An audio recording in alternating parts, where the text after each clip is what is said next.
Nah, saat menghisap darah, larva yang ada di dalam tubuh nyamuk tadi akan masuk ke dalam pembuluh darah.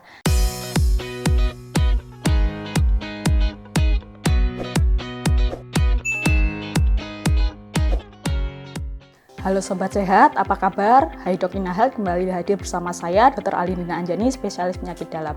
Episode kali ini kita akan membahas mengenai penyakit kaki gajah. Ada yang tahu penyakit kaki gajah itu apa? Penyakit ini adalah penyakit infeksi menahun yang disebabkan oleh cacing filaria. Jadi disebut juga filariasis. Cacing filaria ini adalah salah satu jenis cacing gelang yang di Indonesia ini terdapat 3 jenis spesies yang dapat menyebabkan penyakit kaki gajah. Sobat Sehat, apakah penasaran bagaimana cara penularan penyakit ini? Langsung kita bahas yuk, sekaligus menjawab pertanyaan yang sudah Sobat Sehat kirimkan ke medsos Ina Health. Kita ke pertanyaan pertama ya. Pertanyaan pertama, hai Dok, bagaimana sih cara penularan penyakit kaki gajah ini? Bisa dijelaskan? Baik, cara penularan dari penyakit kaki gajah atau filariasis ini mirip dengan penyakit demam berdarah atau demam denggi ataupun malaria, yaitu melalui gigitan nyamuk. Jadi tidak bisa langsung dari manusia ke manusia, seperti misalnya penyakit COVID ya, yang bisa menular secara berdekatan dari satu orang langsung ke orang lain. Jadi dia harus ada nyamuk dulu. Kalau tidak ada nyamuknya, ini tidak bisa ditularkan.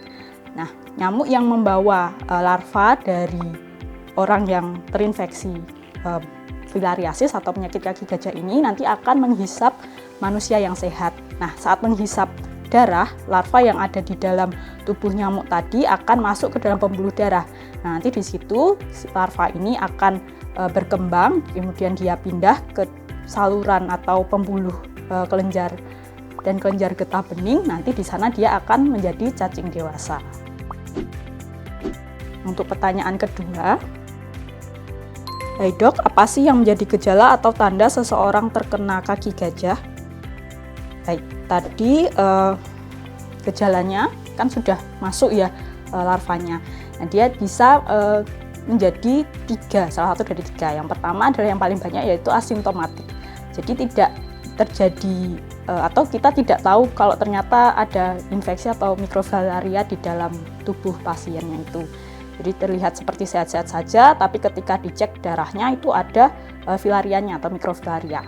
Kemudian yang kedua ada gejala akut atau fase akut, di mana terjadi seperti demam.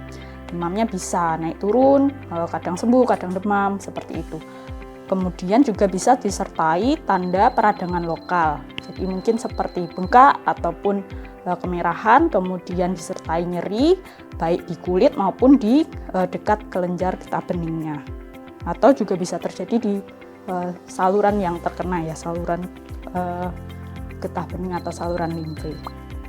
Kemudian bisa juga timbul gejala kronis. Jadi apabila tadi dibiarkan terjadi secara menahun, otomatis tadi filarianya itu akan menyebabkan kerusakan dari pembuluh atau saluran limfe dan kelenjarnya juga. Nah, ketika dia sudah terjadi kerusakan yang secara menahun, tadi dia bisa juga menyumbat dan menyebabkan bengkak, kemudian penumpukan cairan dari limfenya, kemudian akhirnya terjadi penebalan. Nah, penebalan atau pembengkakan tadi jika dilihat orang itu akan tampak seperti kaki gajah. Makanya bisa disebut penyakit kaki gajah. Tapi sebenarnya tidak hanya terkena di kaki saja, dia juga bisa terkena di lengan misalnya, ataupun di ketiak, nanti menyebabkan pembesaran di payudara, ataupun kalau di bagian bawah bisa menyebabkan pembengkakan di bagian genital. Misalnya di laki-laki menjadi pembengkakan skrotum. Kemudian pertanyaan ketiga atau pertanyaan terakhir hari ini, hai Dok, gimana cara kita mengobati dan mencegah terkena kaki gajah? Nah, cara mengobatinya tentu saja kalau misalkan Sobat Sehat tadi mengalami gejala-gejala yang sudah disebutkan di pertanyaan sebelumnya, segera memeriksakan diri saja ke dokter. Nanti dokter akan menggali riwayat penyakit Sobat Sehat, kemudian juga akan melakukan pemeriksaan. Apabila dari hasil pemeriksaan ditemukan infeksi aktif dari cacing filaria, nanti dokter akan memberikan obat antifilaria yang harus diminum sampai tuntas. Seperti itu. Kemudian bagaimana pencegahannya? Tentu karena ini disebabkan atau ditularkan oleh nyamuk, jadi kita harus hidup bersih dan sehat, kemudian menjaga lingkungan supaya tidak banyak menjadi tempat nyamuk berkembang biak, kemudian juga mencegah gigitan nyamuk.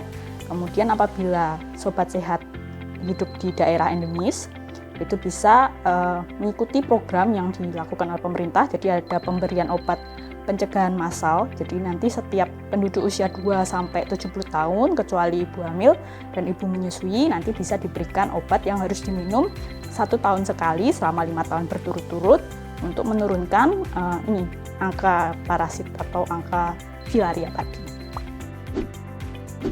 Nah, itu tadi informasi yang dapat kita sampaikan ke sobat sehat. Jika masih ada pertanyaan, boleh dikirimkan ke medsosnya InaHealth untuk nanti dijawab di episode berikutnya. Saatnya saya Dr. Alin pamit, salam sehat dan sampai jumpa.